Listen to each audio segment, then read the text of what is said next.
tonight. Hiburan mendidik jiwa hanya yang terbaik di IKIM. Inspirasi Inforia Islami.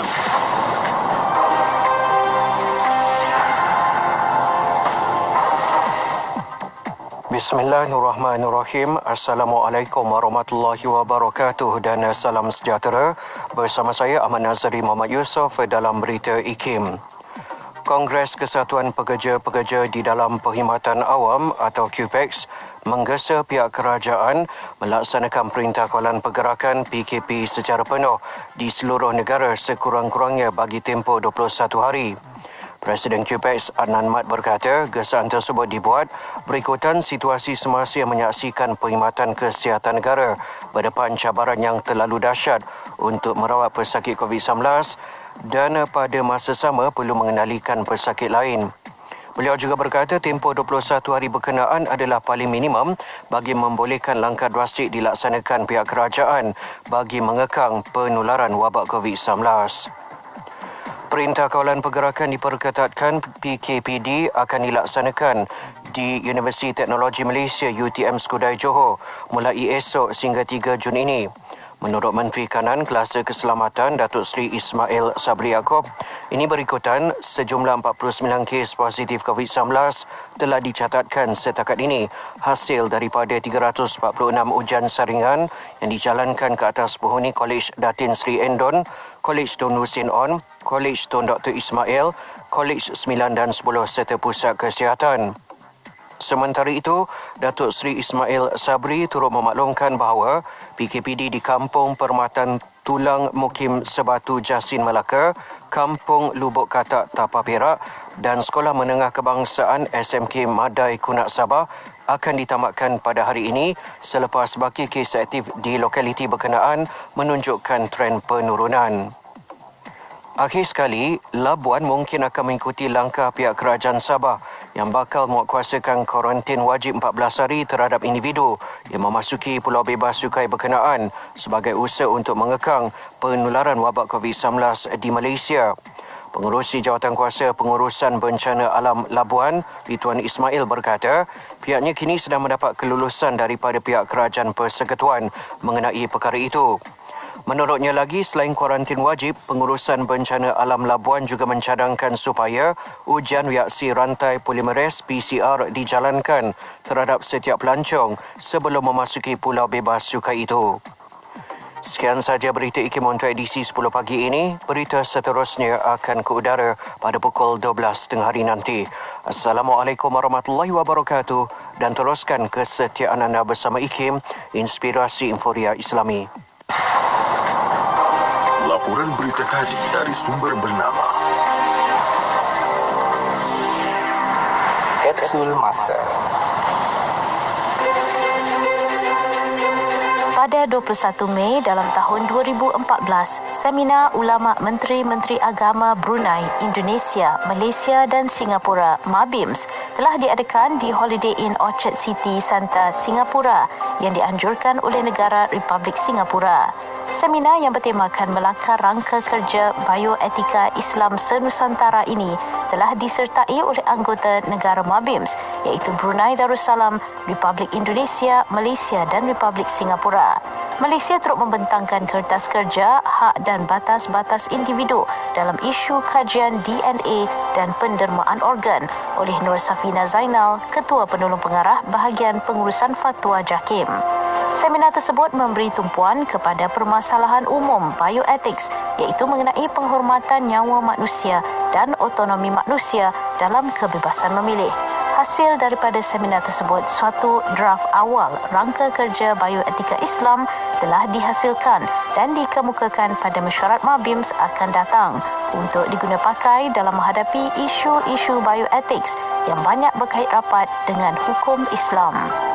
Petikan fakta ini disediakan oleh Seksyen Dokumentasi dan Penerbitan Arkib Negara Malaysia. Allahumma ati nafsi taqwaha wa zakkiha anta khairu man zakkaha anta waliyuha wa maulaha. Allah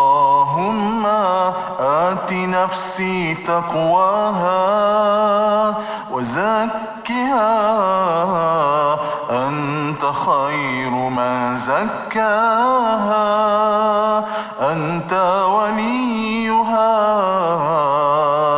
ومولاها اللهم آت نفسي تقواها وزكها أنت خير من زكاها أنت وليها ومولاها. أعوذ بالله من الشيطان الرجيم. بسم الله الرحمن الرحيم. الحمد لله رب العالمين. الصلاة والسلام على أشرف الأنبياء والمرسلين وعلى آله وصحبه وبارك وسلم. اللهم إنا نجعلك في نحور أعدائنا ونعوذ بك من شرورهم. اللهم بدد شملهم وفرق جمعهم وشتت كلمتهم وزلزل أقدامهم وسلط عليهم كلبا من كلابك يا قهار يا جبار يا منتقم يا الله يا الله يا الله. اللهم يا منزل الكتاب ويا مجري السحاب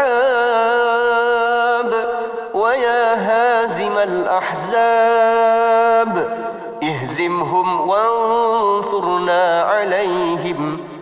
وصلى الله على سيدنا محمد وعلى آله وصحبه وسلم والحمد لله رب العالمين. Selami ilmu untuk kehidupan kita seharian bersama Nur Hayati Paradi di Aspirasi 10.1 IKIM, Inspirasi Inforia Islami. Assalamualaikum warahmatullahi wabarakatuh. Dimulakan dengan lafaz suci Bismillahirrahmanirrahim. Selawat dan salam buat Rasul junjungan Nabi Muhammad sallallahu alaihi wasallam. Selamat pagi. Salam aspirasi untuk semua sahabat dengan IKIM, tak kira di mana jua anda berada. Alhamdulillah, Allah kurniakan kita rezeki untuk bersama sekali lagi di Radio Institut Kefahaman Islam Malaysia menerusi Aspirasi 10.1 bertemakan saya Nur Hayati Paradi. 3 jam bakal kita sama-sama luangkan masa untuk sama-sama kita berkongsi hiburan-hiburan yang mendidik jiwa, insya-Allah, dan juga pastinya juga ilmu-ilmu yang untuk meluaskan lagi pengetahuan kita, menambah lagi ilmu kita, insya-Allah. Untuk anda rakan pendengar telah pun bersama dengan Warna Pagi sebentar tadi 4 jam bersama dengan Hazwan dan juga Sufian Amrin. Terima kasih pada mereka berdua, dan insya-Allah untuk bersama dengan Yati kejap lagi kita bakal mulakan perkongsian hari Khamis hari ini menerusi perkongsian Tahsinul Ibadah akan bersama dengan Ustaz Ahmad Lutfi Muharram untuk perkongsian kita yang mana anda boleh ikuti secara langsung di FB IKIM FM, di YouTube channel IKIM dan juga di Radio Institut Kefahaman Islam Malaysia. Kita ada sesi soal jawab bersama dengan Ustaz Ahmad Lutfi Muharram. Untuk anda boleh ajukan soalan anda sekarang di FB IKIM FM, di YouTube channel IKIM dan juga di WhatsApp IKIM di 011-29004004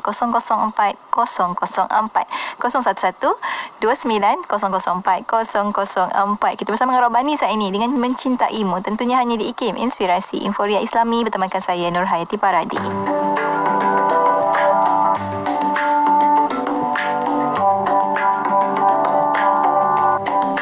Cintaku tiada bersaksi, mendesak iman meninggi, yakinku tidak bermimpi, adanya dirimu Nabi.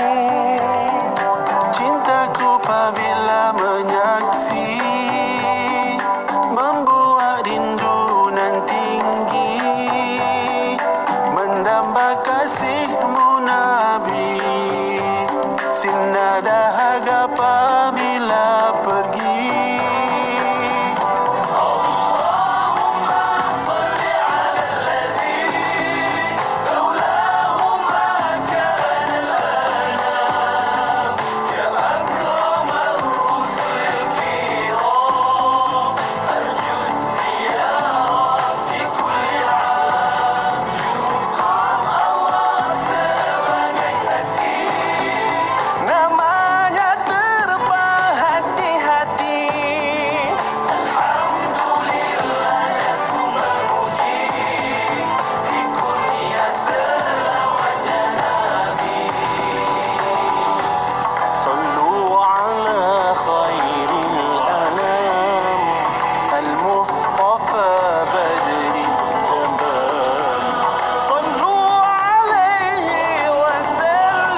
Jasadnya terlihat nyata di An-Nabawi, rumah yang mulia. Ya Allah, Engkaulah saksi, namanya bertahta di hati, jadi bekal ke akhir nanti, moga bertemu di alam abadi.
Bang, ni campur ni satu lagi berapa bang?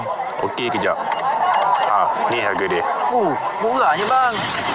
Package combo kembali lagi. Tempah sekarang sementara masih ada. Hubungi 012-686-9236 atau 017-345-2564. Tertakluk pada terma dan syarat. Tarikh tutup permohonan iklan adalah setiap 16 hari bulan pada setiap bulan.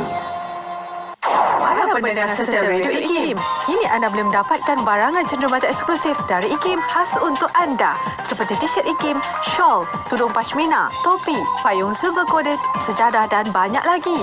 Sila layari laman sesawang IKIM Niaga di www.ikimniaga.my dan juga boleh didapati melalui aplikasi Shopee.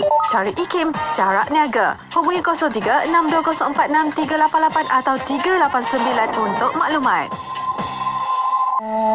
Ayo sertai kempen Jom Menyumbang RM50 demi pembebasan Masjid Al-Aqsa dan Palestin. Hubungi kami 03-8926-7019 dan layari Facebook Aman Palestin. Dengan roh, dengan darah, kami berkorban untukmu, Ya Aqsa. Dapatkan buku-buku IKIM dalam bentuk e-book. Boleh dibaca di mana sahaja dan pada bila-bila masa dengan menerusi telefon pintar anda. Pembelian sangat mudah dengan saiz fail yang kecil. Semuanya di hujung jari anda. Layari laman sesawang IKIM Niaga dan pilih e-book. Seterusnya tekan pada buku yang anda inginkan dan akan dihantar terus ke laman sesawang eCentral. Mudah kan? Dapatkan sekarang. eCentral adalah sebuah platform buku digital yang terbesar di Asia Tenggara. Lebih 350,000 judul dari dalam dan luar negara. E-book penerbit IKIM pun ada. Permohonan adalah dipelawa daripada warga negara Malaysia yang berkelayakan untuk mengisi jawatan penolong eksekutif grade EP19 di Institut Kefahaman Islam Malaysia IKIM. Calon-calon hendaklah memiliki sijil pelajaran Malaysia SPM atau SPMV atau kelayakan yang diiktiraf setaraf dengannya. Penolong eksekutif adalah bertanggungjawab membantu pengurus dan eksekutif pemasaran dalam urusan dokumentasi dan perkeranian serta kerja-kerja berkaitan pemasaran. Kemukakan permohonan anda kepada Unit Modal Insan atau hubungi 03-6204-6374. Tarikh tutup permohonan sebelum atau pada 2 Jun 2021. Inspirasi Inforia Islami tentunya hanya di Radio Institut Kefahaman Islam Malaysia. Terima kasih kepada sahabat pendengar kerana terus setia bersama dengan kami menerusi perkongsian pertama di aspirasi edisi Khamis. Tak lain tak bukan, kita ada tahsinul ibadah untuk bersama dengan sahabat pendengar dah pun bersedia. Di hujung talian untuk bersama dengan rakan-rakan kita ada Ustaz Ahmad Lutfi Muharram. Assalamualaikum Ustaz.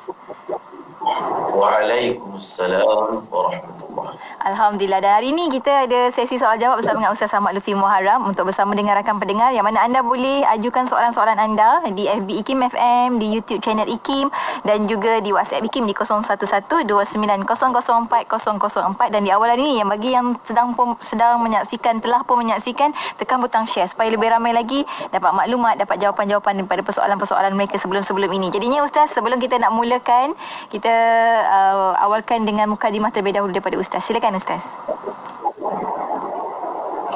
Assalamualaikum warahmatullahi wabarakatuh. Bismillahirrahmanirrahim. Alhamdulillahi rabbil alamin. Wassalatu wassalam ala asyrafil anbiya'i wal mursalin. Sayyidina wa maulana Muhammadin wa ala alihi wa sahbihi ajma'in. Wala hawla wala quwwata illa billahil aliyyil azim, amma ba'd. Terima kasih kepada Nur Hayati Paradi, penerbit rancangan Tahsinul Ibadah, dan yang dikasihi sidang pendengar IKIM yang dirahmati Allah Subhanahu wa ta'ala. Di dalam Al-Quran, Allah Subhanahu wa ta'ala mengingatkan kita sebagai hamba dengan firman-Nya kepada Rasulullah sallallahu alaihi wasallam, wa idza sa'alaka 'ibadi 'anni fa inni qarib ujibu da'watad da'i idza da'ani falyastajibu li wal yu'minu bi la'allahum yarshudun. Apabila bertanya kepadamu wahai Muhammad oleh hamba-Ku tentang diriku, maka bagitahulah kepada mereka sesungguhnya aku itu dekat. Fa inni qarib, sesungguhnya aku ini dekat. Ujibu da'watad da'i, aku akan menyahut permintaan doa daripada orang yang berdoa saat dia berdoa kepadaku, saat dia memanggilku, saat dia menyebut namaku. Perkara yang sepatutnya kita tidak lupakan dalam kehidupan kita ialah berdoa, memohon doa kepada Allah Subhanahu wa ta'ala. Apabila seseorang itu berdoa, itu tanda dia ada hubungan dengan Allah Subhanahu wa ta'ala. Doa ini bukan perkara yang kita buat apabila kita sudah putus usaha. Ini bukan waktu berdoa.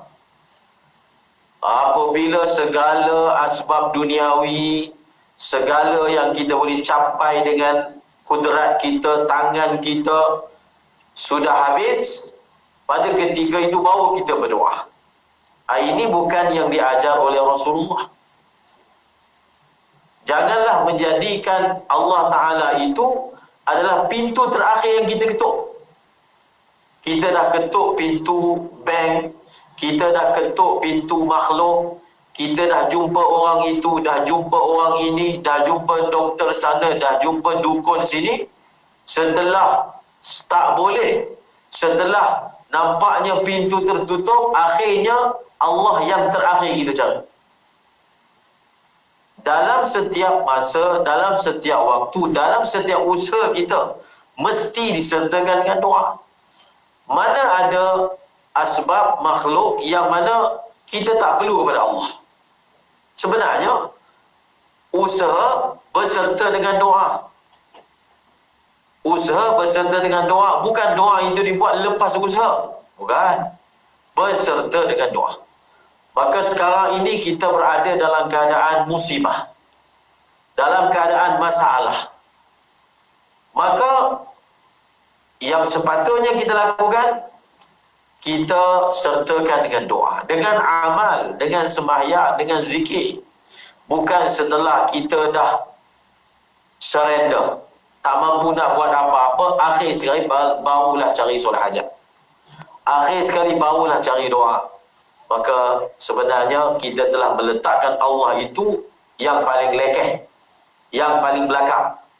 Yang kita mohon, yang kita doa, yang kita cari dalam menyelesaikan masalah kita. Semoga Allah Ta'ala jadikan semua yang mendengar di kalangan orang yang melazimi doa. Amin ya Rabbal Amin, amin ya Rabbal Alamin. Masya Allah. Terima kasih banyak Ustaz untuk awalan mukadimah, sama-sama mengingatkan kami semua untuk sentiasa menjadikan Allah itu yang pertama dan utama, insya-Allah. Dan kita buka saat ini untuk sesi soal jawab bersama dengan Ustaz Ahmad Lutfi Muharram di talian kita di 01129004 juga di WhatsApp IKIM, YouTube channel IKIM juga, insya-Allah. Dan kita ada soalan pertama Ustaz, datang daripada sahabat kita di FB IKIM FM daripada Sobri Ismail. Kata, Assalamualaikum Ustaz, apakah amalan dan doa paling utama, paling diutamakan pada zaman seperti ini, yang khususnya daripada Ustaz supaya dihindar dari segala kegusaran dan kekarutan zaman sekarang Ustaz? Terima kasih kepada yang berdoa, bertanya, apakah doa yang sesuai yang kita harus panjatkan dalam keadaan seperti ini. Kita lazimi doa yang diajar oleh Rasulullah sallallahu alaihi wasallam. Antaranya meminta lindung dengan Allah daripada fitnah hidup, daripada fitnah kematian, daripada fitnah kubur, dan daripada fitnah dajjal. Allahumma inni a'udzubika min fitnatil mahya wal mamat wa min fitnatil qabri wa 'adzabil qabri wa min fitnatil masiihid dajjal. Doa ini diajar untuk kita baca selepas tasyahud akhir, sebelum kita memberi salam. Kalau kita tak mampu melakukannya kerana kita tidak hafal, kita boleh baca selepas daripada sembahyang. Kalau kita tak mampu membacanya dalam bahasa Arab, kita doa lepas sembahyang dalam bahasa Melayu misalnya. Tetapi intinya meminta lindung dengan Allah. Allah itu yang bantu kita daripada apa? Fitnah kehidupan. Hidup ni dia ada fitnah dia. Dia ada cabaran dia. Fitnah yang paling besar, cabaran yang paling besar bila dia menggugat agama. Ujian yang paling besar dalam kehidupan adalah apabila ujian itu menggugat agama kita. Maka ini dipanggil fitnah terhadap agama. Dengan sebab ujian tersebut berlaku kekurangan pada agama, berlaku kemelesetan pada agama, maka inilah yang dipanggil fitnah terhadap agama. Apabila dalam kehidupan kita, dengan hidupnya kita, datangnya cabaran-cabaran, datangnya ujian-ujian yang mengurangkan agama kita, seperti menyebabkan kita hilang sabar, itu mengurangkan agama. Menyebabkan kita mengeluarkan perkataan-perkataan yang tidak sepatutnya, ini dipanggil juga fitnah terhadap agama kita. Maka itulah yang kita mohon dengan Allah, ya Allah, aku lindung denganmu daripada fitnah hidup, fitnah mati, fitnah kubur, azab kubur, dan fitnah dajjal. Alhamdulillah. Terima kasih banyak Ustaz untuk jawapan. Seterusnya kita naikkan soalan seterusnya dari rakan kita di WhatsApp IKIM Ustaz.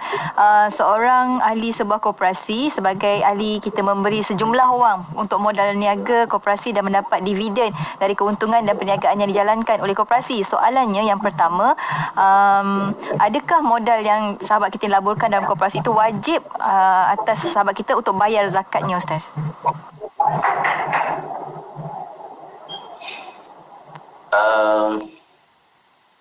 Persoalannya adalah berkaitan dengan pelaburan secara umumnya. Ini beliau labur pada koperasi, ada orang labur pada pembelian saham misalnya kan, ada orang labur pada syarikat tertentu. Jadi jawapan ini adalah merujuk kepada tajuk besar, bukan hanya pelaburan terhadap di dalam koperasi sahaja. Apa jua bentuk pelaburan, apa jua bentuk pelaburan, maka adakah ia wajib dibayar zakat? Maka kita boleh lihat jawapan ataupun fatwa yang dikeluarkan berkaitan dengan zakat bagi saham. Zakat bagi apa? Saham.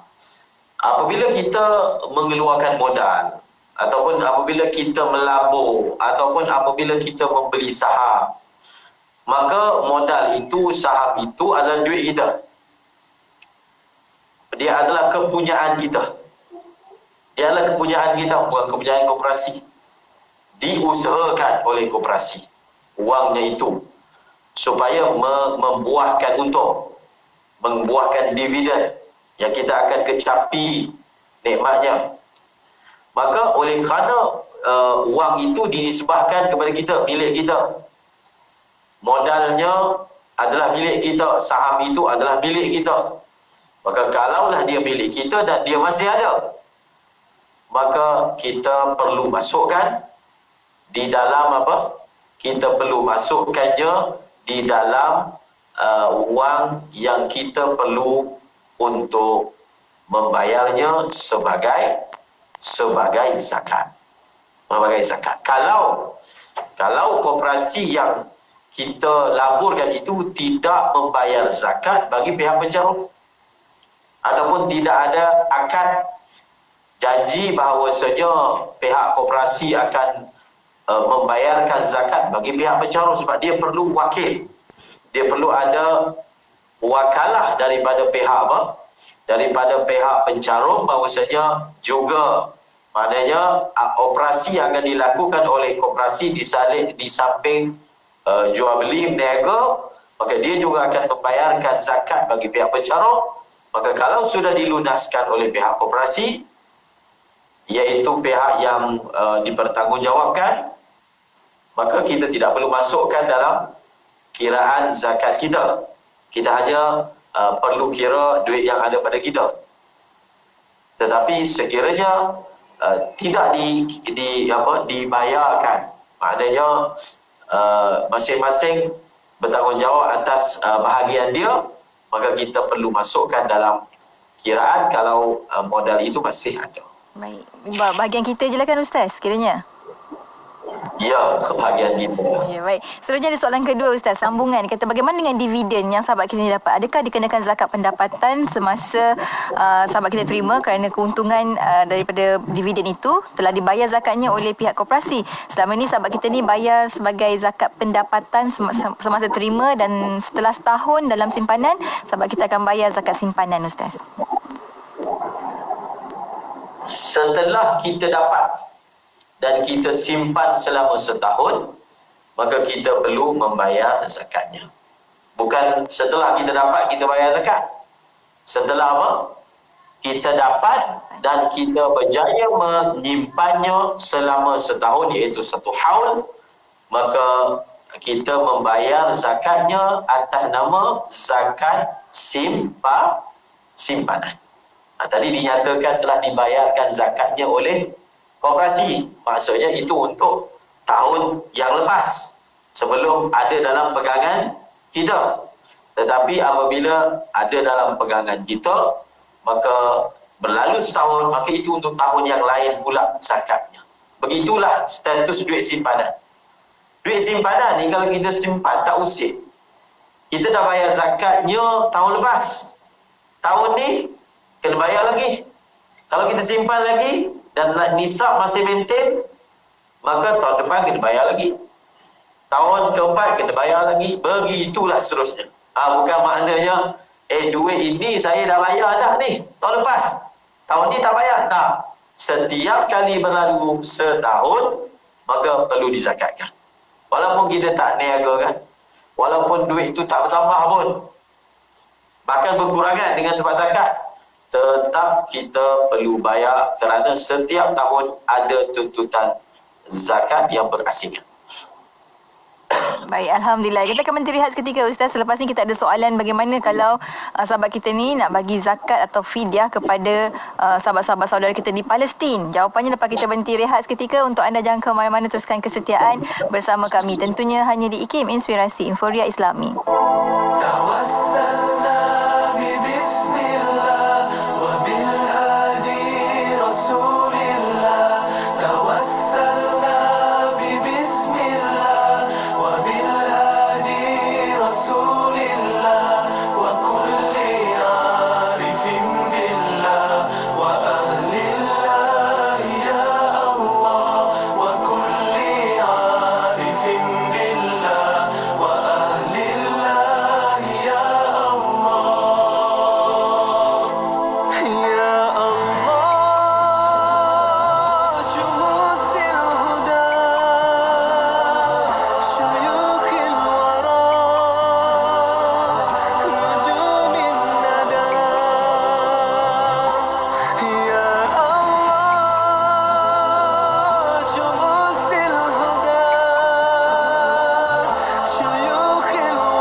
Sayyidina Muhammad. Alhamdulillah kita kembali bersiaran waktu ini menerusi sesi soal jawab dalam Tahsinul Ibadah bersama dengan Ustaz Selamat Lufi Muharram. Kita sambung lagi Ustaz untuk sesi soal jawab kita. Untuk soalan seterusnya tadi, sebelum kita berhenti rehat, ada soalan daripada sahabat kita di WhatsApp IKIM Ustaz.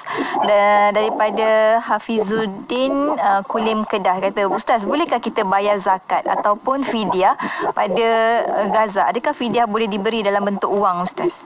Ada dua soalan Ustaz. Terima kasih kepada yang bertanya. Di dalam mazhab al-Imam Syafi'i, asalnya fidyah itu dibayar dalam bentuk beras.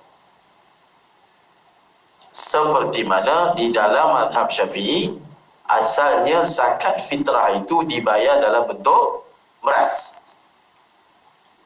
Namun, seperti mana kita semua maklum dan kita amalkan, telah difatwakan berdasarkan mazhab tertentu, iaitu dibayar zakat fitrah dengan wang. Begitulah juga dalam masalah fidyah, dibayar menggunakan apa? Menggunakan wang. Maksudnya boleh berdasarkan pandangan tertentu. Itu yang pertama. Dan yang kedua, adakah ia boleh disalurkan kepada Gaza? Saya memberi kaedah umum. Zakat kita dan fidyah kita boleh dibayar, disalurkan kepada fakir dan miskin. Kalau zakat ada 8 asnaf. Kalau fidyah hanya satu sahaja, iaitu fakir ataupun miskin. Fakir dan miskin, 2 asnaf. Maksudnya apa? Maksudnya asnaf bagi fidyah ini lebih kecil berbanding asnaf bagi zakat. Kalau zakat ada berapa? 8. Kalau fidyah itu fakir dan miskin, maknanya ada 2 sahaja. Maka di mana sahaja yang namanya fakir dan miskin di Malaysia, di Gaza, maka bolehlah kita menyalurkan zakat kita dan fidyah kita ke sana. Khusus bagi masalah zakat, di dalam mazhab al-Imam Syafi'i asalnya zakat itu tidak boleh dipindahkan. Apa maksud tak boleh dipindahkan? Kalau kita ni misalnya orang sini lah, orang Selangor, Kuala Lumpur, maka zakat itu hendaklah dibayar di sini saja. Itu dipanggil tidak boleh memindahkan zakat. Namun disebutkan di dalam sebahagian kitab, ada misalnya dalam kitab At-Taqiratus Sadidah yang menakalkan daripada seorang ulama yang bernama Ibnu Ujail, bahawasanya ada beberapa masalah dalam mazhab Syafi'i yang difatwakan berdasarkan pandangan yang lain dan boleh diamalkan. Cuma siapa yang mengamalkannya kena tahu bahawasanya asalnya dalam mazhab Syafi'i zakat itu tidak boleh dipindahkan. Bahkan itulah yang lebih utama. Kalaulah di sekeliling kita, jiran tetangga kita itu ada yang miskin, ataupun adik-beradik kita lah, maka seharusnya kepada mereka lah yang diutamakan. Tetapi kalaulah di tempat kita ni banyak orang bayar zakat ni, orang miskin itu ditampung oleh orang lain, maka bolehlah kita mengamalkan pandangan yang disebut oleh yang disebahkan kepada Ibnu Ujail Al-Yamani, iaitu boleh memindahkan zakat, pindahkan zakat. Jadi bila kita salurkan ke Gaza, kita salurkan ke Palestin, apa yang kita telah buat? Kita telah memindahkan zakat. Maka dia boleh diamalkan berdasarkan apa yang telah saya nyatakan tadi. Alhamdulillah. Terima kasih banyak Ustaz untuk pencerahan. Seterusnya kita ada soalan daripada rakan kita juga di WhatsApp IKIM, daripada Ishak dari Johor. Ustaz nak minta pencerahan ketika solat jenazah. Jenazah perempuan akan diletak kepalanya di sebelah kanan, imam akan berdiri bertentang lambungnya. Jika lelaki diletakkan kepalanya sebelah kiri dan imam setentang kepalanya. Adakah ini sebahagian daripada sunnah? Minta pencerahan daripada Ustaz. Tidak ada di dalam hadis yang menyatakan bagaimana seharusnya diuruskan kepala jenazah. Yang ada di mana seharusnya berdirinya imam berdasarkan perbuatan Rasulullah. Kalaulah jenazah itu perempuan, maka imam akan berdiri di tengah, di pinggulnya, tengah badannya. Kalau jenazah itu adalah jenazah lelaki, maka imam akan berdiri di bahagian kepalanya. Ini ada disebutkan di dalam hadis. Adapun bagaimana diuruskan kepala jenazah tidak disebutkan di dalam hadis. Namun adalah dicatatkan di dalam sebahagian kitab fiqh yang membezakan antara jenazah lelaki, iaitu diletakkan sebelah kiri imam, dan jenazah perempuan diletakkan di sebelah kanan imam.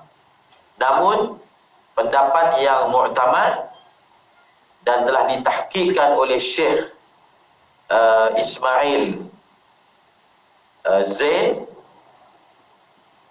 Syekh Ismail Zain, iaitu guru kepada Syekh Nuruddin Marbu Al-Banjari, beliau ada satu risalah yang membahaskan tentang perkara ini, tentang masalah mentahqiqkan kedudukan kepala jenazah yang sebenarnya.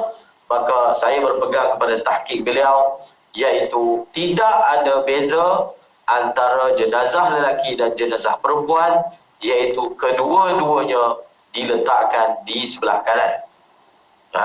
Yang dialihkan badan imam. Adakah dia berdiri tengah jenazah ataupun dia berdiri dekat kepala jenazah? Yang itu yang diuruskan, yang dibeza-bezakan. Adapun kedudukan kepala mayat, maka tak ada beza antara lelaki dan perempuan, iaitu di sebelah kanan sahaja. InsyaAllah, Masya Allah. Terima kasih banyak Ustaz untuk pencerahan. Seterusnya kita ada soalan daripada Mak Suyah Pasir Pekan. Pencerahan daripada Ustaz. Betul ke Ustaz nak tanya? Betul nak tanya, betul ke orang yang tak pernah solat meninggal dunia, ada Ustaz kata boleh bayar fidyah macam puasa juga. Betul ke Ustaz? Adakah ada yang disebut sebagai fidyah solat? Berdasarkan pendapat yang muktamad di dalam mazhab al-Imam Syafi'i, bahkan tiada khilaf mazhab di dalamnya, iaitu tidak ada fidyah untuk solat. Yang ada fidyah untuk puasa. Yang ada pandangan fidyah untuk i'tikaf yang dinazarkan. Adapun fidyah solat, kalau dinisbahkan kepada mazhab al-Imam Syafi'i, tidak ada. Namun sebahagian ulama Syafi'i memilih pandangan secara ikhtiar, iaitu al-Imam As-Subki, bahkan beliau mengamalkannya untuk sebahagian keluarganya, iaitu membayar fidyah untuk mereka. Jadi mungkin ulama yang menyebut tentang fidyah sembahyang itu berdasarkan ikhtiar daripada al-Imam Subki ini dan sebahagian ulama yang lain, iaitu membayar fidyah bagi pihak si mati yang meninggalkan solat, iaitu untuk satu solat satu Jumaat. Untuk apa? Untuk satu solat satu Jumaat.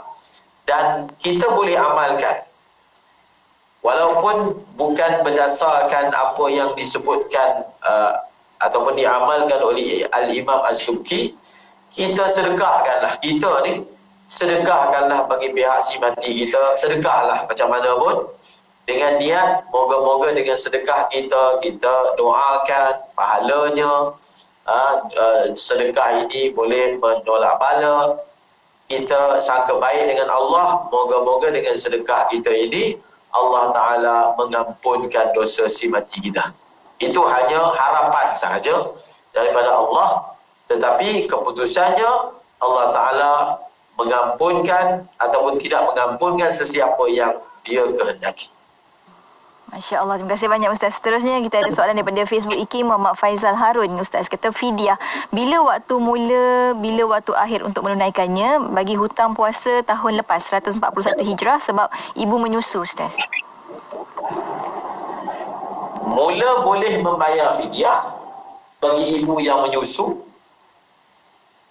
adalah apabila selesai hari yang dia tak puasa.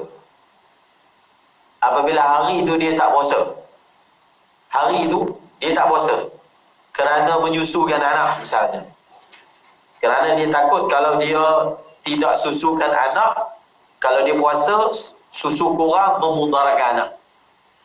Ataupun dia sedang mengandung, dia khawatir kalau dia mengandung akan memudaratkan bayi dalam kandungan, iaitu takut mudarat orang lain, maka dia tidak berpuasa. Apabila dia telah melakukan amal tidak berpuasa itu, maka bermulalah waktu dia sudah boleh membayar fidyah.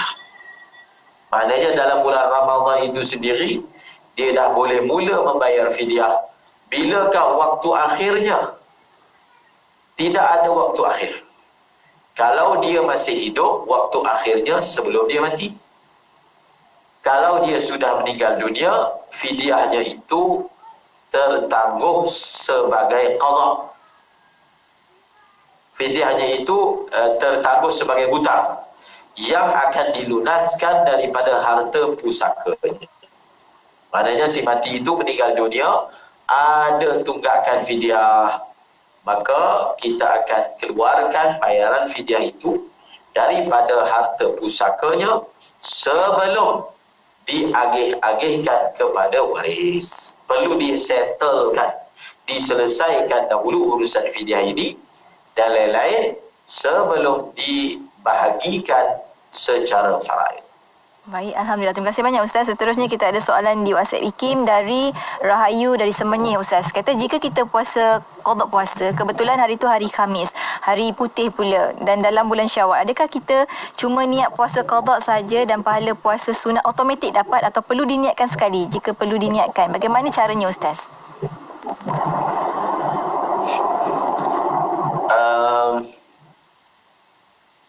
Yang afdalnya untuk kita mengelakkan sebarang khilaf, yang afdalnya kita niatkan sekali.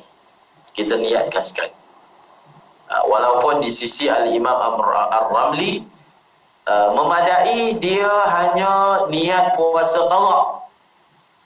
Dia niat puasa qada, maka dia juga mendapat, kalau hari itu hari Khamis, dia dapat pahala puasa sunat Khamis. Kalau bertepatan pula dengan puasa 6, maka dia dapat pahala puasa 6, puasa Syawal. Dia tak, walaupun dia tidak niat, dia mendapat pahala secara otomatik. Oleh kerana ada sebagian ulama mengatakan tidak, dia perlu menyertakan niat secara khusus. Apa yang dia niat, itu yang dia dapat pahala berdasarkan hadis wa innamal likulli imri'in ma nawa. Kalau nak dapat pahala, maka kena niatkan. Maka wal hasilnya ataupun rekasnya untuk mengelakkan khilaf, kita niatkan sekali. Maka kita niatkan sekali itu bila tu? Kita niatkannya iaitu kalau puasa qada wajib kita niat pada waktu malam. Jadi kita niat saja, aku puasa esok hari puasa qada, puasa 6 dan puasa hari putih. Maknanya kita apa yang kita nak puasa itu kita niatkan sekali, maka terhasillah pahalanya. Berdasarkan pandangan semua ulama, tanpa khilaf, kalau dia niatkan maka dia akan mendapat pahala. Ustaz, kalau tiba-tiba sekarang ni dia dah niat qada malam tadi, tapi tiba-tiba bila Ustaz cakap macam ni, dia terus pasang niat untuk puasa hari ni Khamis, puasa sunat Khamis dan juga Syawal, boleh ke Ustaz? Adakah puasa sunat boleh diniatkan siang hari? Boleh. Maka boleh. Terima kasih banyak Ustaz. Seterusnya kita ada soalan. Kerana waktunya masih ada.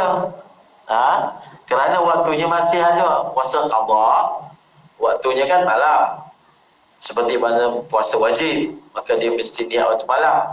Tetapi kalau dia buat macam yang disebutkan tadi, puasa qada dia niatkan malam tadi, dan puasa sunat itu dia niatkan sekarang, maka waktunya masih ada lagi, maka niat itu masih berkesan.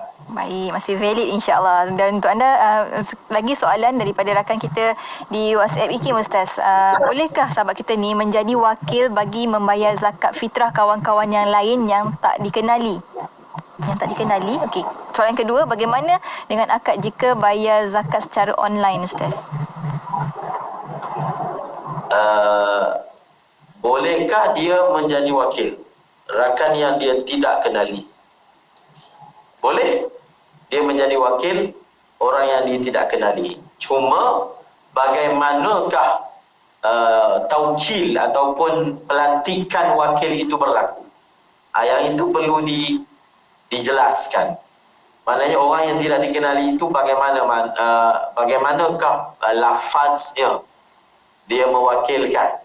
Maknanya adakah pihak yang tidak dikenali itu ada menyatakan saya wakilkan awak, saya wakilkan ustaz untuk membayarkan zakat fitrah saya ini, dia transfer duit ataupun dia bagi duit, dia minta kita agihkan kepada asnaf.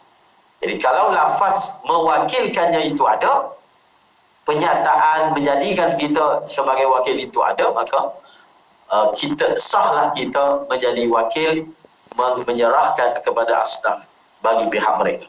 Itu yang pertama. Yang kedua, membayar zakat fitrah secara online. Dia zakat ni tidak ada akad. Akad itu dibuat hanya untuk kesempurnaan, kekemasan. Nampak official. Sebenarnya zakat ini tidak ada akad. dia memadai dengan niat sahaja.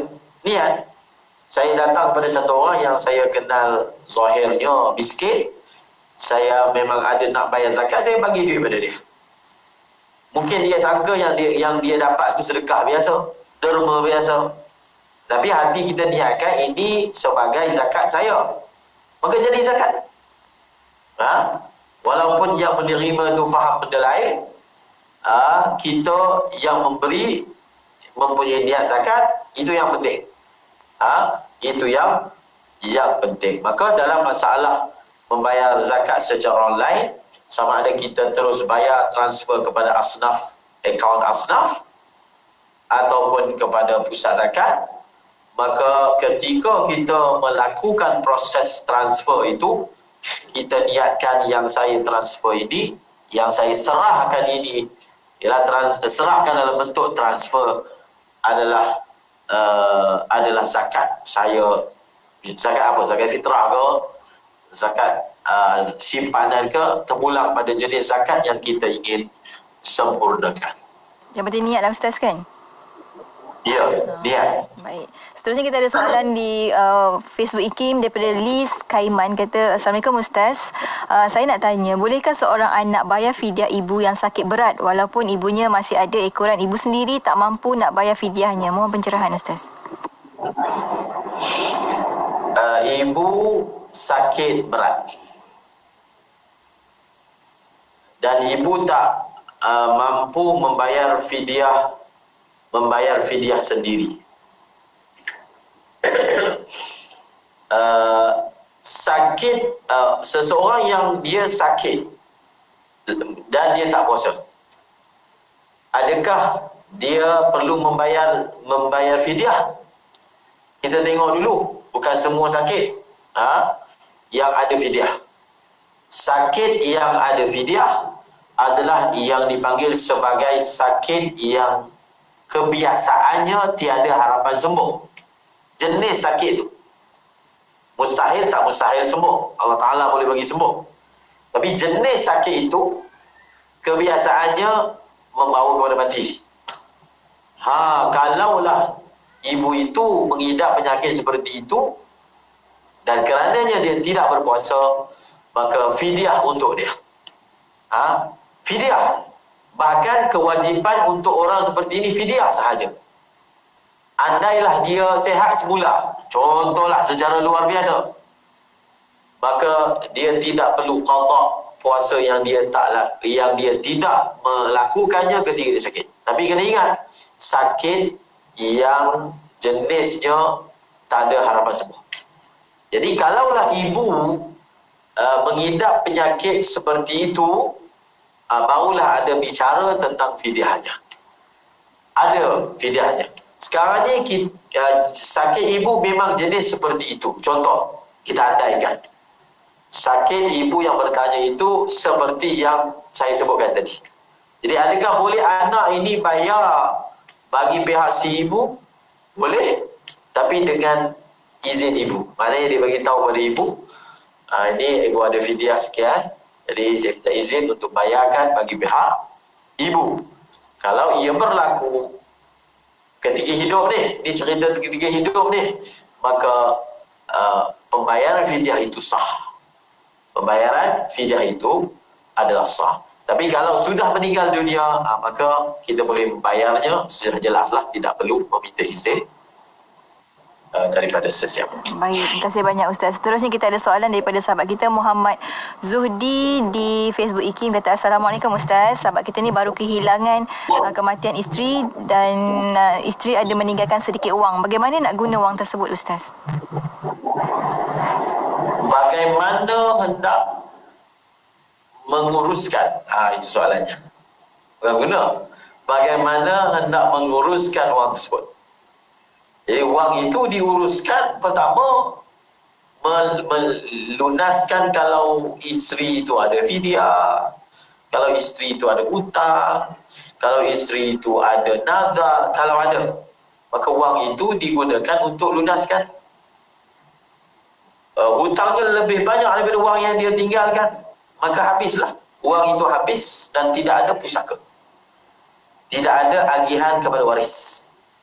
Tetapi setelah diuruskan hutang, setelah uruskan nazar, mungkin ada tunggakan zakat, mungkin ada tunggakan fidyah, masih ada berbaki wang, maka kita bahagikan secara faraid. Ada siapa waris yang masih tinggal, adakah isteri itu ada anak, adakah isteri itu ada mak bapak, maka diuruskan seperti mana agihan faraid. Baik, terima kasih banyak Ustaz. Seterusnya soalan terakhir dari Facebook Ikim dari Datuk Su. Kata Ustaz, Assalamualaikum, nak tanya, sepatutnya hari ini sahabat kita dah raya 6 hari puasa bulan Syawal, tapi sayang hari ini hari Khamis, sunat nak puasa juga sunat Khamis. Jadi teruskan juga puasa hari ini hari Khamis dalam bulan Syawal. Apa pendapat Ustaz?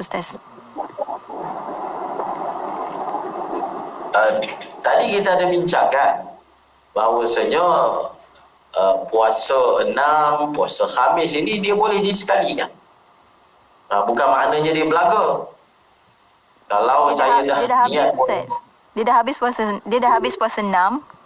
Dia dah habis puasa 6, tapi hari ni patutnya kira macam raya untuk puasa 6 tu lah. Tapi dia sayang pula hari Khamis. Macam tu Ustaz. Dia tak ada. Itu orang kita yang sebut raya. Raya ni untuk puasa Ramadan je. Puasa Ramadan je ada raya. Kalau orang sebut raya puasa 6 itu atas segi bahasa. Bukan segi syarak. Segi syarak raya ni 2 raya je. Raya puasa, raya haji. Yang lain itu sambutan segi adat. Segi adat. Jadi jangan dijadikan itu tak boleh tu. Kita tak boleh anggap selepas puasa 6 ini dia sama macam selepas puasa Ramadan tak boleh makan. Seperti mana hari pertama tak boleh makan kan? Dosa tu hari pertama. Maka lepas puasa 6 pun tak boleh. Tidak ada. Kalau ada anggapan seperti itu, dia jadi tak betul. Jadi tak boleh. Dia jadi mereka. Jadi justru itu hanya bahasa-bahasa adat saja.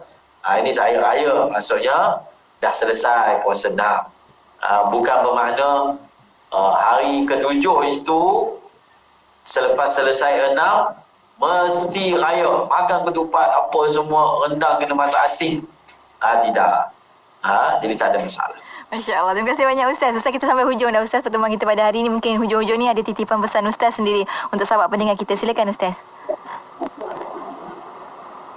Hari raya yang sebenarnya apabila diiklankan di hari kiamat bahawasanya kita ahli syurga. Maka itulah hari raya yang sebenar-benarnya. Faman zuhziha 'anil nari wa udkhilal jannata faqad faz. Siapa yang dijauhkan, disimpangkan daripada neraka dan dimasukkan ke dalam syurga, maka sesungguhnya dia telah berjaya dengan kejayaan yang agung. Yang itu memang betul-betul raya yang tak ingat.